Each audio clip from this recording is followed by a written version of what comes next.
Welcome to the Coven Chat.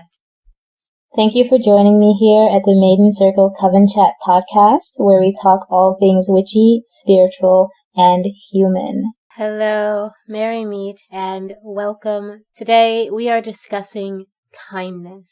You may be wondering what kindness has to do with living a witchy, spiritual, pagan life. But I'm going to remind you that we also talk about living a human life.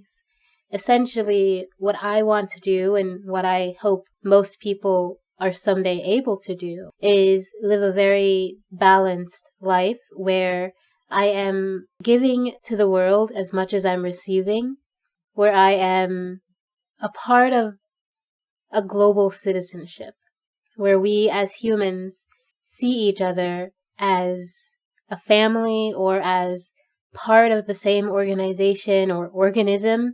A theory that I've always had is that each human being is essentially a cell in a much larger organism that is the Earth, just as our body is made up of smaller organs and organisms, themselves made up of even smaller organisms. We are all part of a bigger being, and as such, it's our duty to take care of each other. It's our duty to treat each other with love, respect, honesty, and of course, kindness. The way I approach my spiritual practice is very much centered on how I experience my day-to-day existence. What I do in the small moments, how every thought, every choice, every feeling plays into my experience of life.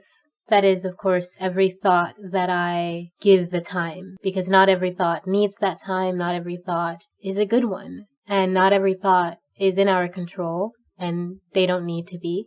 What we do control is the response to those thoughts. Of course, that is something I can talk about more in depth in a later episode, but I just want to say that it is a kindness to ourselves to infuse every moment that we can with a spiritual energy or a spiritual thought, to see the moments of kindness, of gratitude, of solitude, of connection, just the moments in our lives as part of our spiritual experience. We'll talk more about that in today's episode, but I did want to begin with a poem. I'm quite enjoying reading poems and writings to you, and even though I may not do it every single episode, I hope you're getting something out of it because I'm always finding something beautiful and new to enjoy. So this is Kindness by Naomi Shiab Nye. As always, you'll find a link to the poem in our show notes. Before you know what kindness really is, you must lose things. Feel the future dissolve in a moment like salt in a weakened broth. What you held in your hand, what you counted and carefully saved, all this must go so you know how desolate the landscape can be between the regions of kindness. How you ride and ride thinking the bus will never stop. The passengers eating maize and chicken will stare out the window forever. Before you learn the tender gravity of kindness, you must travel where the Indian in a white poncho lies dead by the side of the road. You must see how this could be you, how he too was someone who journeyed through the night with plans and the simple breath that kept him alive. Before you know kindness as the deepest thing inside, you must know sorrow as the other deepest thing. You must wake up with sorrow. You must speak to it till your voice catches the thread of all sorrows, and you see the size of the cloth. Then it is only kindness that makes sense anymore. Only kindness that ties your shoes and sends you out into the day to gaze at bread. Only kindness that raises its head from the crowd of the world to say, "It is I you have been looking for," and then goes with you everywhere, like a shadow or a friend. There are a few layers to this poem, and I would recommend you go read it yourself and spend some time with what the author is saying here, and let me know what you think in the comments. So now let's move on to our fun fact of the day. Pagan fun fact. Here's your fun fact now. You probably won't be surprised, dear listener, to find that the Coven Chat episodes are not scripted, not in the traditional sense anyway. I have a basic framework to use for each episode, so of course we have our introduction, and if there is a literary reading or something to share there, I'll do that. Then of course we have our pagan fun fact, and then we have a musing section where I just sort of explore my ideas. I may have thought about them some days in advance. I may even have looked things up to help drive my understanding. That's where we'll get our links and things like that. But I never write a specific script. And then, of course, the tarot readings are right then and there as they are in our outro. So in looking up things to help fuel this week's musing, I found something that is tangentially related to this week's topic. Or maybe more than tangentially, you can decide. I came across an article posted by Paul Kjellberg on philosophytalk.org called Confucianism, Intelligent Kindness. It's extremely short, about 7 paragraphs long, in which the author discusses the idea of being intelligently kind. And what does that mean? It's an interesting article and you should definitely go read it, but what really caught my eye were the quotes at the beginning and end of the article, both beginning with the words, "the master said." The first one, "The master said, at 15, I set my mind on learning. At 30, I took my stand. At 40, I was free of doubts. At 50, I understand heaven's command. And at 70, I could follow my heart's desire without crossing the line." And to end, the master said, "To study and have a chance to practice what you've learned, isn't that a joy? To have friends come from faraway places, isn't that a pleasure?" Both of these lines is annotated with something called analects. For some reason, this really pulled me in. The analects are a collection of anecdotes and pithy lines, almost advice or philosophies from Confucius that were compiled by his students and disciples. These analects focused mainly on things like learning, morality, respect for your parents, and generally how to live a morally balanced, good life, according to the teachings of Confucius. According to Columbia.edu, the Analects of Confucius are quote-unquote the single most influential philosophical work in all of Chinese history.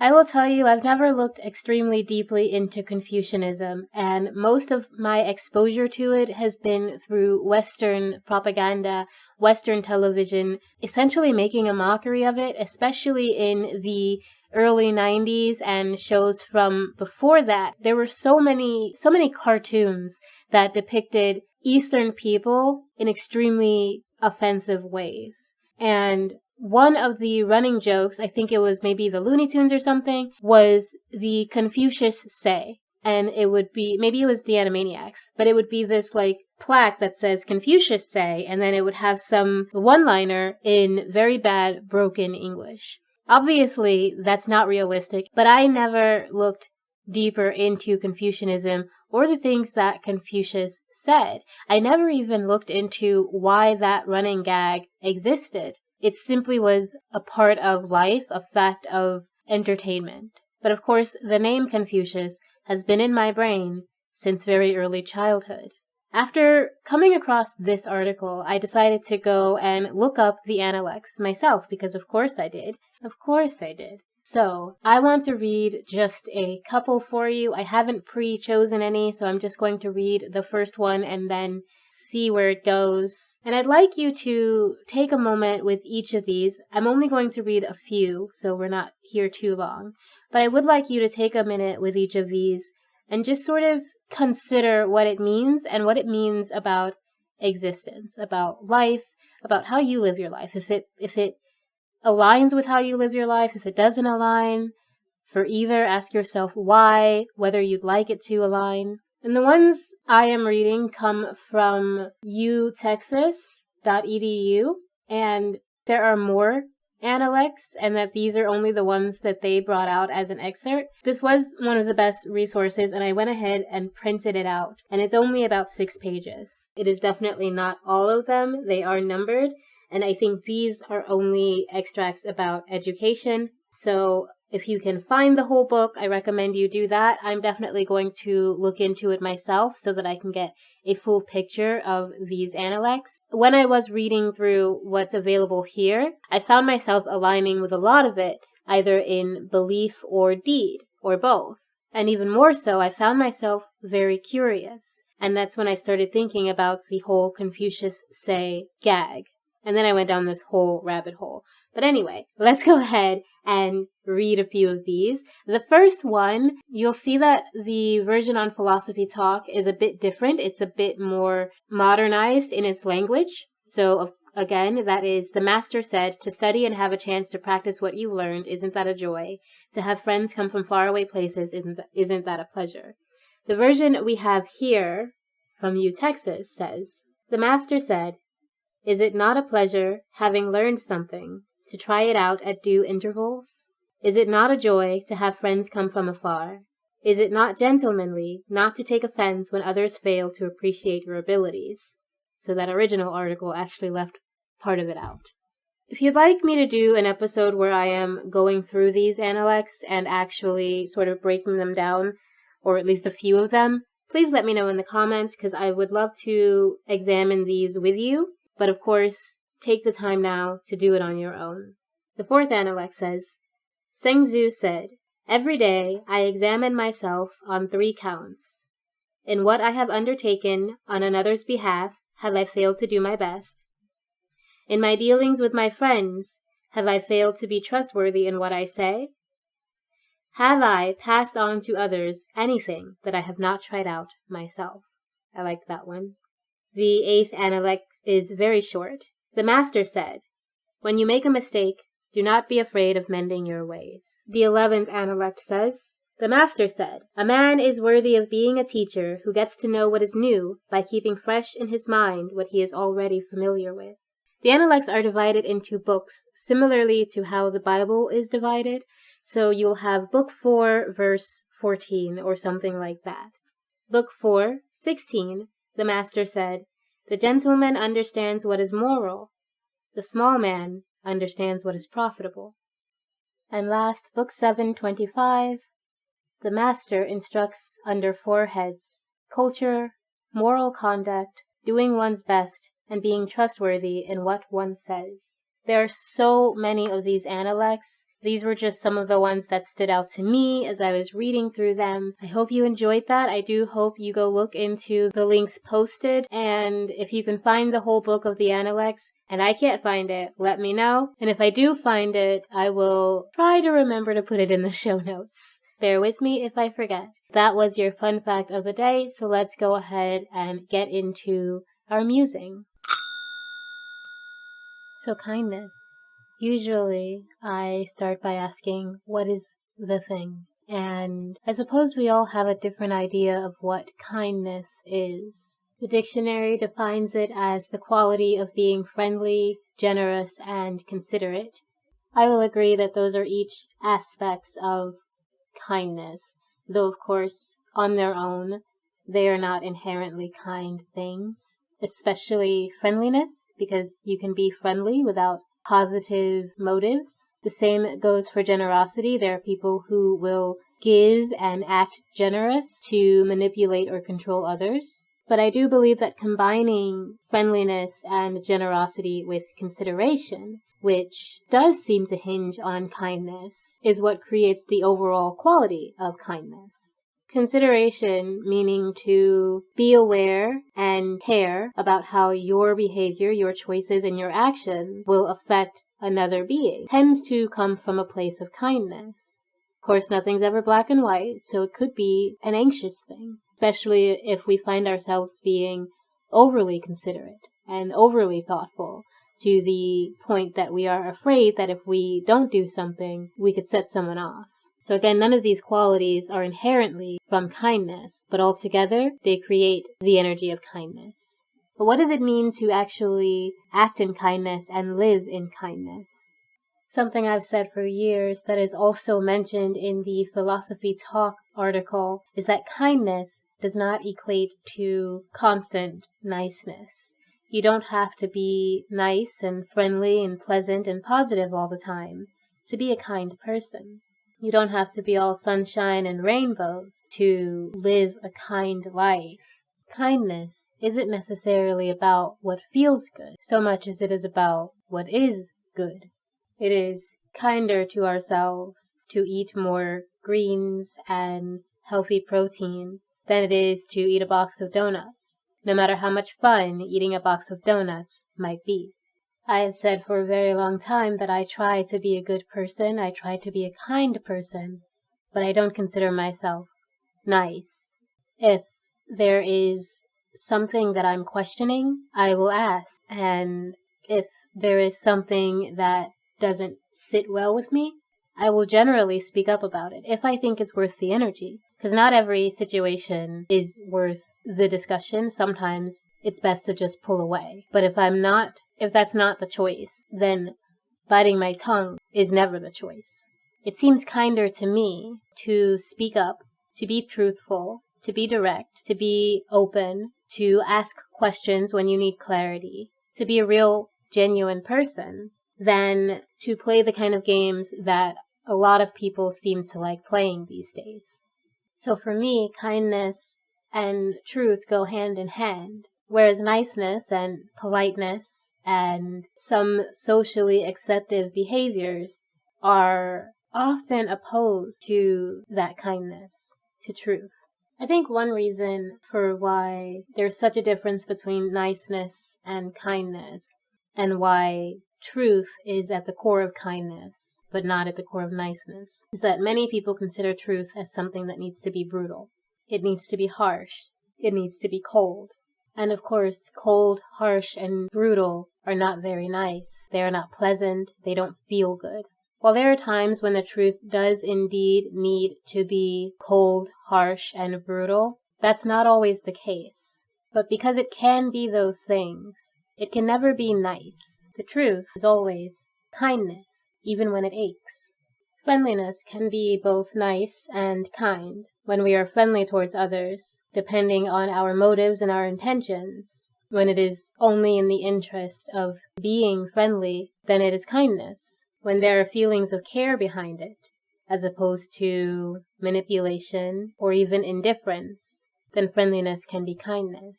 But again, it isn't always. The same goes for generosity. When we give and we treat others just because we can, or because we know it will bring them joy, because we're doing it out of love, we're doing it with low or no expectations, then it is kindness. But be careful of those who give and expect returned favors. Be careful of those who give and expect you to like them more, or to give them a certain position in your life, because then it is no longer kindness. It is generous, but it is with an agenda. And then of course we get to consideration. Friendliness and generosity are choices. They can be used to manipulate, or they can come from a true place of kindness. Consideration is typically something our brains do, and the reason behind it is what makes it kind or not. And I don't even want to say kind or not, because when I think of consideration, what I think is your mind reminds you of another person in any given instance. If you're doing something, your mind says, well, how will this affect my neighbor? If I'm drilling at 2 a.m, how is that going to affect the people sleeping around me? If I ride my bike in this lane, am I going to be going the wrong way and causing walkers trouble? If I put my dishes away a certain way, when the cabinet opens again, is it going to fall out onto someone else? How are my actions going to affect others? While we can train our brains to do this actively, a lot of this comes from how we're wired or how we grew up. So for some people, this consideration comes from an anxious childhood, where if you mess something up, you were yelled at or you were told you were being inconsiderate. I know I experienced certain things that made me a bit of an overthinker in how my actions are going to affect those around me, and especially whether or not my actions are going to cause someone around me to be upset or want to retaliate against me.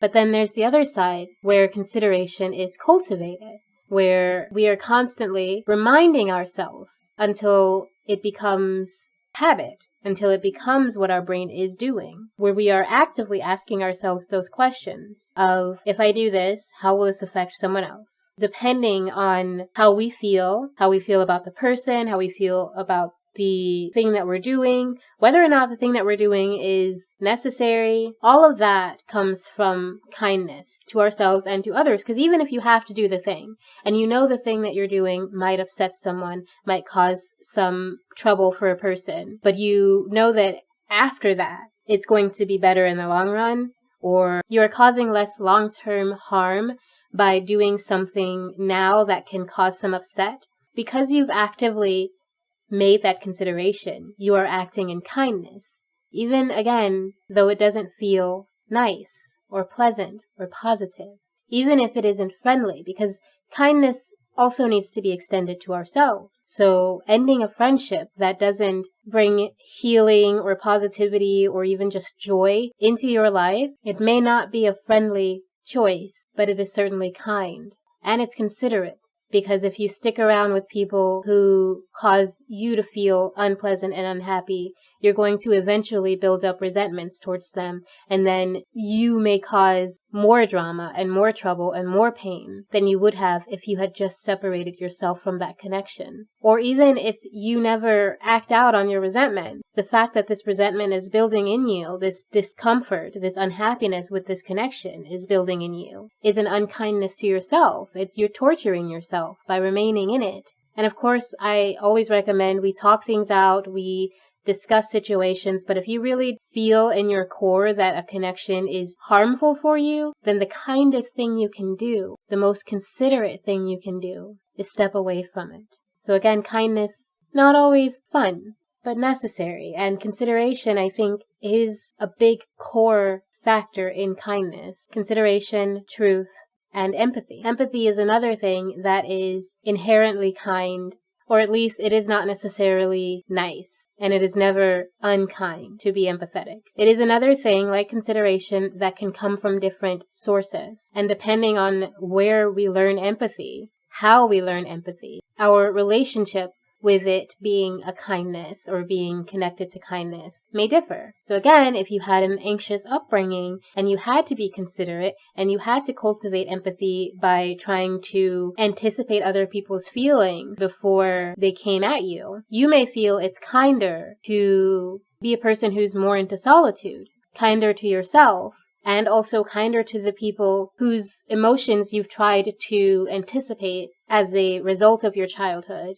but it didn't necessarily go well. You may think it's kinder to yourself to not have to stress and feel that anxiety over other people's emotions by pulling yourself away. On the other hand, you may go all in and surround yourself with people, and you may take up positions like counseling or therapy, or simply actively being there for people, being the listening ear in your friend group. I think either response to empathy comes from a place of kindness.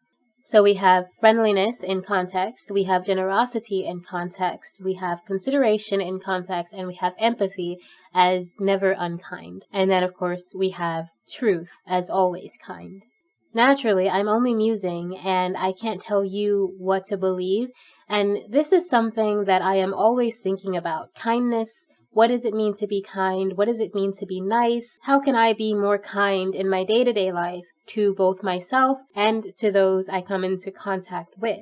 How can I be the kindest version of myself? And how can I inspire others to be the kindest versions of themselves? I think another example of kindness is boundary setting. Again, it isn't necessarily friendly or generous, but it is necessary for ourselves to be kind to ourselves. It's setting boundaries, just like with the ending friendship example a few minutes ago.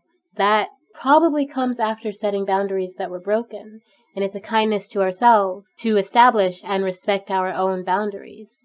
So I encourage you to continue thinking about this topic, to let me know your thoughts on what kindness is, different ways you are kind to yourself and to others, and ways we can add more kindness to the world.